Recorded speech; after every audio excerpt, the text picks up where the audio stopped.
সবাইকে স্বাগতম graphic tutor বিডিতে। আজকের ভিডিওতে আমি দেখাবো কিভাবে অ্যাডোবি ইলাস্ট্রেটর ব্যবহার করে একটি ফটোকে শেপ বা ভেক্টরে রূপান্তর করা যায়।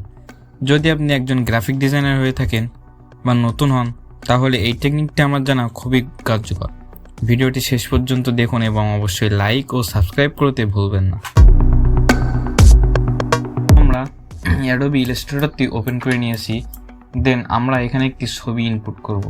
তো আমরা কিবোর্ড থেকে Ctrl+O প্রেস করি, দেন আমাদের কাঙ্ক্ষিত ছবিটা এখানে ইনপুট করি। দেখেন আমাদের ছবিটি কিন্তু চলে এসেছে। এখন এইটা কিন্তু একটা ছবি আকারে আছে, দেখেন এটা কিন্তু একটা ছবি। এখন এইটারে ভেক্টর কিভাবে করব? তো সাইটে দেখেন, এই যে সাইটে ইমেজ ট্রেস কুইক অ্যাকশনের ভিতরে ইমেজ ট্রেস বলে একটা অপশন আছে। এই ইমেজ ট্রেস এই অপশানটিতে আসার পর আপনারা এই ইমেজ ট্রেসটিতে ক্লিক করে দেবেন। দেন দেখেন এখানে অনেকগুলো অপশান দেখাচ্ছে।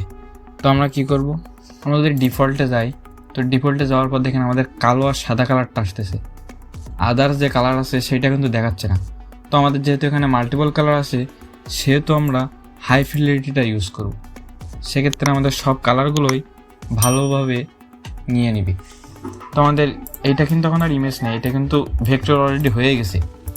এখন একটু কাজ বাকি আছে, সেটা দেখি। আমরা অবজেক্টে যাই, যে এক্সপ্যান্ডে ক্লিক করি। এইগুলো যদি টিক না দেওয়া থাকে সবগুলো টিক দিয়ে দিবেন, দেন ওকে।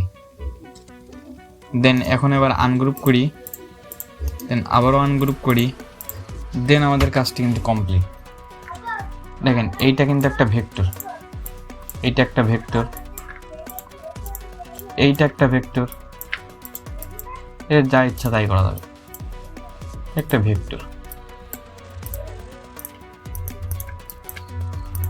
এগুলো সবগুলো একটা একটা ভেক্টর হয়ে গেছে। আপনাকে আর ছবি নিয়ে নতুন করে পেন টুল দিয়ে ওই যে কর্নার করে করে আপনাকে তৈরি করতে হয়। এটা একটা ইজি মেথড। আশা করি এই মেথডটি অ্যাডভান্স লেভেলে যারা আছে তারা এই মেথডটি ইউজ করে। এটাই ছিল ফটো থেকে শেপ বা ভেক্টরে রূপান্তরের সহজ পদ্ধতি।